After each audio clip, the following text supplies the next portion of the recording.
Hey, what's up, Unbroken Nation? Hope that you're doing well wherever you are in the world today. Very excited to be back with you today with another episode. And today I'm going to talk to you about my own personal weight loss journey. And the reason why I think this is so important is, to be honest, I don't think that I've really gone into depth on it before. But also, I was thinking about in the process of research when I first discovered a lot of information around the trauma impact with long-term adult ramifications and coming across something very fascinating that I know that I've grazed over before, but have never gone into depth on. So early on in my healing journey, about 10 years ago, I started making fitness become a serious part of my life. At the time, I was well over 300 pounds, really closer to 350, smoking 2 packs of cigarettes a day, drinking myself to sleep, generally not taking care of myself in any capacity. And that's kind of when I was in the window of that rock bottom moment. And for those of you that have listened to the podcast and know about my journey, there was a moment where here I am, 350 pounds, smoking 2 packs a day. I'm lying in bed one morning, 11 o'clock in the morning, smoking a joint and eating chocolate cake while I'm watching the CrossFit games. Like, talk about the ultimate rock bottom moment. And in that moment, I was actually kind of in awe when I was watching what these men and women were doing as they were performing these incredible feats of strength. And I remember thinking very vividly, like, they understand something that I don't, because they're able to push themselves physically to a place that I never at that point had been able to push myself. And in that, as you guys know the story, later on the next day, when I was looking at myself in the mirror and I was like, what are you willing to do to have the life that you want to have? One of the pieces of the mental health journey that I don't talk about enough, or at least at depth, is the weight loss part of this. I posted something a long time ago on Facebook that basically said, you want to heal your mind, you have to heal your body. I believe that to be true. Why? Because you can actually see a lot of correlation between long-term health ramifications and being overweight, things like diabetes, heart attack, high cholesterol, high blood pressure, heart disease, emphysema, like the list goes on and on and on. And when I was reading and researching about the ACE survey, the Adverse Childhood Experiences Survey and study done in 1994 by Dr. Folletti, Kaiser Permanente in California, and the California Center for Disease Control, one of the things that I came upon was the understanding that that study began because Dr. Folletti was working with obesity patients who were trying to get healthy. And so the short version of it is, one day, one of his patients come in who he hasn't seen in a while, and she had lost something like, I want to say 50 pounds. And she had come back to see him because she had gained all the weight back in less than 90 days. That's like such an incredible amount of weight to put on. And in passing, she said, I feel distressed because this guy at work hit on me, and it reminded me of this trauma, the sexual abuse that I had as a child. And so I'm paraphrasing. I don't want to butcher his words. You can find and read exactly what he talks about in this. But he was so astute in that moment that he picked up on that one little thing that I think a lot of people would have missed out on, in that she was triggered. Now, I will say this, going on 20 plus years ago, I don't think we had the language to say that that's what had happened to her. But Dr. Folletti picked up on this. And so what happened is this research study around adverse childhood experiences really started in him trying to help and assess the long-term health problems that these obesity patients he was working with were having. So I found this study. Now, I'd been a couple of years into trying to get into shape. And a big part of that was I knew I wasn't taking care of my body. I wasn't taking care of it by the things I was putting into it. I was poisoning myself. I was making myself sick, not only from the drugs and the alcohol and the mindset and the cigarettes and the whole nine, but it was what I was eating. Now, growing up, I will say this, and I believe this to be true for most people. We kind of adapt into life based on the experiences that we've had that inform the decision making that we have. I've said this before. To get to where you want to go, you have to figure out how you got to where you are. And the diet part for me was such a profoundly difficult aspect of this journey. Growing up, our food consisted of, generally speaking, like pantry food from the church. A lot of processed food, a lot of box food, canned food, food that would be given to us not only from the church but from the government. We were on food stamps and WIC, I think is what it used to be called. And we were only allowed to spend that money in some places. And so while my mother and my stepfather, to whatever extent that they tried to do their best, did their best, when it came to food, they were feeding us in the same way that their parents had fed them. Like, I almost look at food as like this weird, like, juxtaposition of generational trauma within its own right. And it can be really healing, but it can also be super detrimental. And so I look at also the way that my grandmother fed us when I would happen to be with her, in this really Southern style, like lard and deep fried food everywhere, and, fried this and fried that, and sugar this and sugar that. And so on the one hand, at home with my mom and my stepfather, it would be all processed food, all, this highly sugared food, all of this food out of boxes and cans. And then with my grandmother, generally speaking, it's all fried or fast food. Like, she loved to spoil us with, pizza and McDonald's and Wendy's and things like that. And so that was my baseline for nutrition. Now you factor in the other part of it, which I'm not going to make this political, but you go look at what they serve kids in schools. It's nonsensical. It makes no sense at all to me.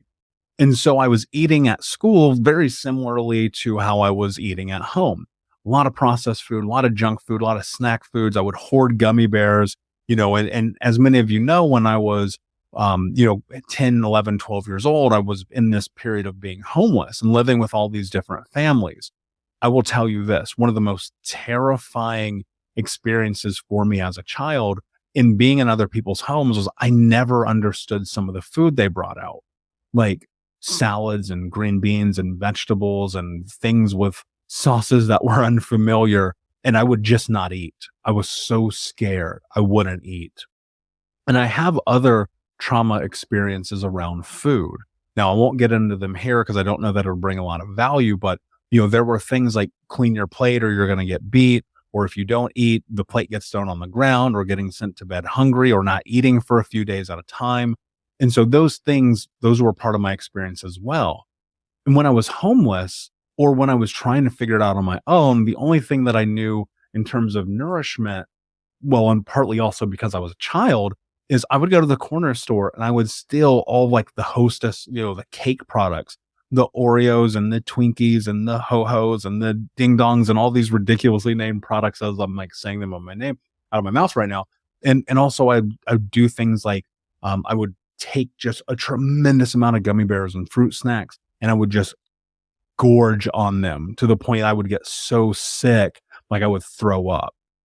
And so food for me as a kid was a huge problem. And I was a size husky when I was like 10, 11 years old, which is nonsense. I was just a fat kid, right? And by the time that I was 13, I kind of like started growing into my body a bit. I started playing sports, between getting kicked out of school. And next thing you know, I'm like 6'2", 6'3".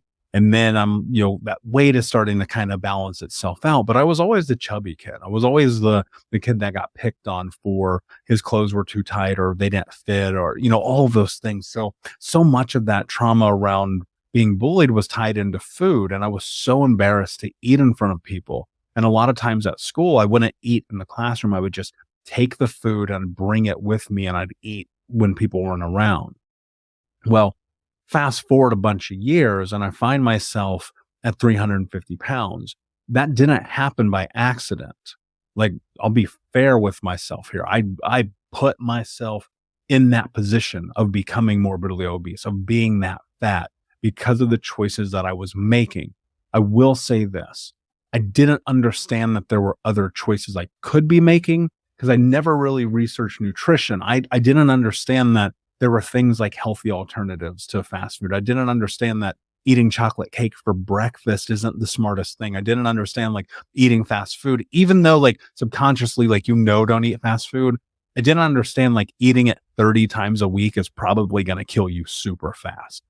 And so I was in this weird juxtaposition of the beginning of this healing journey where I'm looking at myself in the mirror, not recognizing my face, being at that weight, and trying to assess a game plan for how to create this massive shift in my body. Because I had a feeling like I would have to get my body healthy if I wanted to continue to get my mind healthy. And so as I was going to therapy, I also started going to yoga, and I started doing hot yoga in this place on the north side of Indianapolis where, I was going to hot yoga 4 or 5 times a week. And then that turned into, at one point I went for like 64 straight days. And so I was seeing like this weight come off, but the nutrition part still wasn't there. And I started thinking about, okay, well, what do I need to do to be healthier? And I am not even joking when I say this. I don't think I had a salad for the first time until I was like 22. Like, that's not a joke. And so I started thinking about, well, how do athletes eat? How do people who are healthy eat? And it took a long time to wean myself from really poor food decisions because I was educating myself in the process. And there were always fast food as an option. It's always easier. Like, eating pizza is way easier to pick up the phone and call and order that in than it is to cook like healthy and nourishing foods. But I slowly weaned myself from it. And I'm not going to lie, I still have my vices. Like, I love popcorn, right? It's still a huge part of my life. Anyone who knows me knows I'm probably eating popcorn 2, 3 times a week, but I try to make it, and I try not to do process other foods in my day-to-day diet. And so this thing started happening as I was taking care of my physical body by putting healthier food in it. I noticed that the way I thought and felt about myself started to shift. I started getting this thing called confidence and self-esteem, which at 27 years old, I never had. I didn't recognize that that was a part of my experience. I didn't even know I was allowed to. Like, I never believed in myself. Being a little kid, being a teenager in my early 20s, like, I never believed in myself. And so as the weight came off, I started to get more confident. But it was a war of attrition, like the showing up day in and day out every single day for years and years and years, not drinking so much, not eating so much, not eating gummy bears for dinner, which, trust me, there's nothing I love more than like gummy bears and chocolate cake at the same time, optimally. But I had to make a decision. I had to make a choice. Was I going to go into the McDonald's that was in front of the gym? Like, McDonald's, this is such a common anyway, I'm going to go on a rant if I go down that page. But in front of the gym, there was a McDonald's and there was a bar. And for years, I would go to the McDonald's, I would smoke a cigarette, I would go into the bar, smoke a cigarette, look at the gym and be like, tomorrow. And then I started thinking about, well, you know what? No, tomorrow. You have to, for lack of a better term, I was saying to myself, you have to like pay the taxes. This is how I used to talk to myself about it. I was like, you have to pay the taxes for all these things that you've done. There's a bit of suffering that's going to have to take place to get the ball rolling here. The yoga helped me start this process of getting closer and more in tune with my body. It helped me with being dissociated. It helped me in a lot of different areas. But getting into the gym and picking up heavy weights and moving my body on treadmills and doing the fitness classes was a challenge that was far more mental than it was physical. And even to this day, I will argue that. And, I've done CrossFit for years. I've done Muay Thai for years. I've, run tremendous distances and lifted heavy weights and all those things for years. And it's a part of my weekly routine. I'm working out at minimum 4, if not 5 times a week, every week. And it's still a war. It is a mental war. And so in that, I was challenging myself, like understanding that it was going to be painful. And instead of fighting it, which I used to for years, I said, what if I just go again tomorrow? And I talk to you guys about momentum all the time, but this was the thing that I really started to hold on to. Like, can I just go tomorrow? Can I go tomorrow? I went today. Great. Can I just keep the momentum going into the next day and the next day and the next day? And it's these small, incremental, microscopic choices and decisions that started creating the momentum. And as I watched the weight come off, felt better about who I was. And as I watched the food I put into my body felt better. It felt stronger. And look, there's always going to be an ebb and flow to it. There's always going to be a back and forth to it for me. I don't think I'll ever be perfect at it. And I don't want to be, because I do still want to experience the things in life that bring me joy, but there's so much more meaning in them when I have them now. It's when I'm having a dessert, or if I'm having a cheeseburger, there's like something about it where it feels like the right choice. But that's the same way I think about the foods that I'm not having. My mentor told me something really important one time. He said, you're going to have to give something up to get the life that you want to have. And in that, when it comes to food for me, I had to really think about so much of the poison that I was putting into my body. And it was all the alcohol, all the sugar, all the gummy bear. Guys, I'm telling you, I love gummy bears more than you can ever imagine. And in the last 6-7 years, I can probably count on one hand, let's call it two, probably in the 8 or 9 times that I've had gummy bears in the last few years. And here's why. Because I had to make a decision, and I had to make a choice about what I was going to put in my body. And when I made that choice, I made a promise to myself to stick to it as much as humanly possible, and to not indulge because I was trying to run from something or to satiate a feeling or pain that I had, but instead, in those moments when I wanted something, to give it to myself without having to create a precedent for whether I deserved it or a catalyst for giving it, but instead just say, I want this, and so I'll give it to myself. In this process, one of the things that I also did, which I've mentioned before, is I became a certified personal trainer and nutritionist. I only did that for myself because I wanted to understand even more deeply the complexity of the human machine. And as I got more fit and I got more healthy, I was able to use my body more and more and more and do things I'd never done, like running a Murph and doing that for CrossFit on Memorial Day, which is one of the hardest workouts I've ever done in my life, to be able to run mini marathons on treadmills, to do Muay Thai in Thailand and Vietnam and travel the world doing these things, and to be in this position where I was taking this beautiful care of myself. Because I think about this all the time, like taking care of your physical body, it's a gift.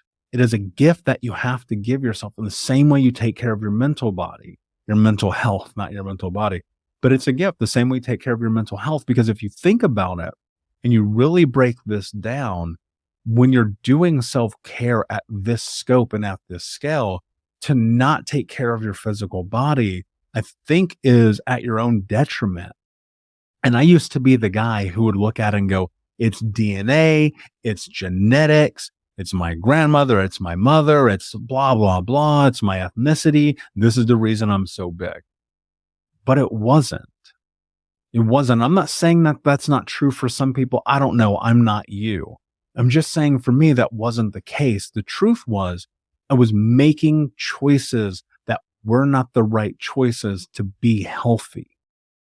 And so I had to start asking myself, can I eat the salad instead of the cheeseburger? Can I, instead of the milkshake and the French fries, can I go home and cook salmon and broccoli instead of going to McDonald's and getting, what are those things called? They're so good. The McGriddle. Oh my God. Those things they're poison. I know McDonald's is going to sue me. They're so good, but they're definitely poison.